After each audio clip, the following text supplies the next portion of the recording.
In the name of Allah, the most gracious, the most merciful. All praise is due to Allah, and peace and blessings be upon the Messenger of Allah, our Master Muhammad, and upon his family and all his companions. Now let's continue with a new lecture on current and voltage transformers.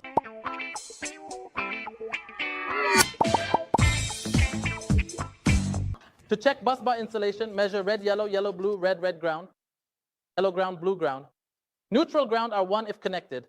If not, test red ground, yellow ground, blue ground, and red neutral, yellow neutral, blue neutral. DC voltage applied depends on bus bar voltage. Applying 5 kV could fail if bus bar voltage is certain. Test with 1 kV. Red to neutral, yellow to neutral, blue to neutral, blue to neutral. The amount of DC voltage applied depends on the redundant voltage that is already present. It is illogical if I have a bus bar to use 5 kV on it, for example, because it might break down. So we test it by applying only 1 kV.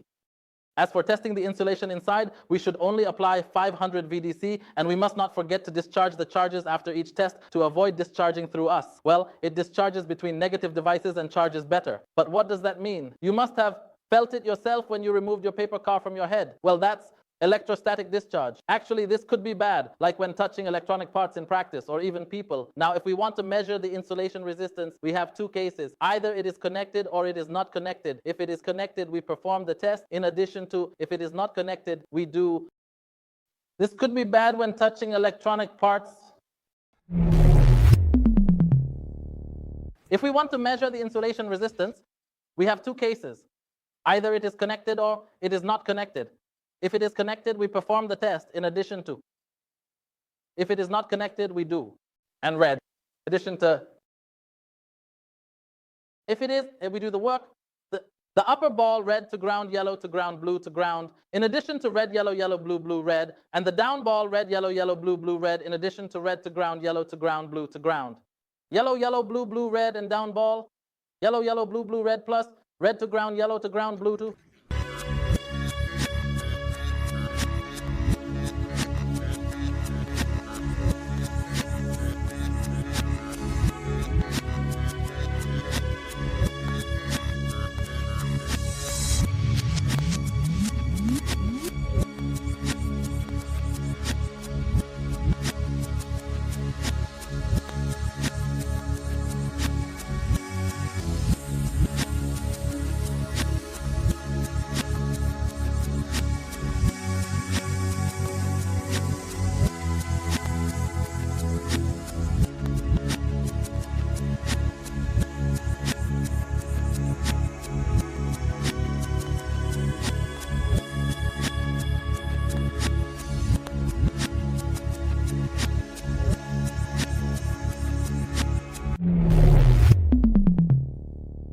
If a mega test on the bus bar fails, indicating a connection between phases or to ground, open all fuses connected to the bus bar and check the neutral link to the primary VT. For a failed mega test on the secondary VT, ensure no screws connect the body to ground and remove them. This applies to red, yellow, and blue. Insulation resistance is tested with DC voltage because there are 2 tests, the IR test, DC, and the high voltage test, AC. DC testing is cheaper than AC, and DC voltage generates DC leakage current.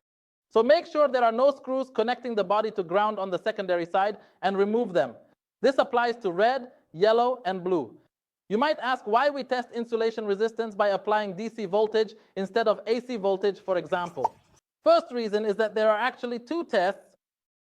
The first test involves applying DC voltage and is called the IR test or Megger test, while the other test involves applying AC voltage and is called the high voltage test. The second reason is that if insulation is tested only with DC and not with AC, it's because the cost of DC is relatively lower than the cost of AC. The third reason is that when applying DC voltage, it will generate DC leakage current. Dividing the voltage by the current will give me the net resistance, while applying AC voltage will create AC leakage current. Dividing AC by AC will give me impedance, not resistance.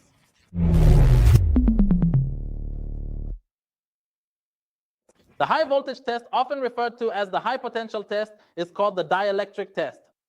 So what's the difference between the dielectric test and the IR test? The dielectric test, we apply AC voltage, while in the IR test, we apply DC voltage. We should note that the mega test for power transformers slightly different than voltage transformers. In the mega test for power transformers, DC voltages are applied for 10 minutes, taking insulation resistance every minute. The insulation resistance value should increase, not decrease. Dividing the 10th minute insulation resistance by the first minute gives the polarization index, PI. If PI is less than 2, insulation is rejected. PI between 2 and 4 is acceptable. Above 4 is very good. Dividing the 10th minute resistance by the first minute gives the polarization index, symbolized as bi. This insulation is considered rejected and completely unacceptable. However, if the PI value is between 2 and 4, this insulation can be accepted in the tests, and it is considered very good if the PI value is above 4.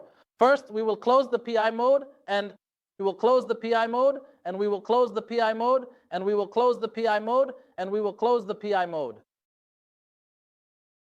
We will read the assistance and support, which reaches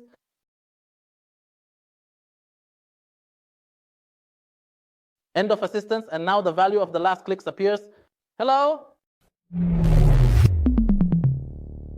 One might also ask why we apply DC voltage instead of injecting DC current. This is because the insulation resistance is very high and behaves like an open circuit, so we can't inject current into an open circuit. That's why we apply DC voltage. However, if we want to measure a relatively small resistance, we can never apply voltage to it to avoid generating a very large current. So we inject current into the small resistance and apply voltage to the large resistance. This is actually what happens in the winding resistance test for the VT or CT. The winding resistance test is a crucial procedure used to assess the condition of transformer windings. It helps in identifying issues such as shorted turns or poor connection. So what is the winding resistance test? The national revival. This test is important because it ensures the reliability and efficiency of electrical transformers, which are vital components in power distribution systems.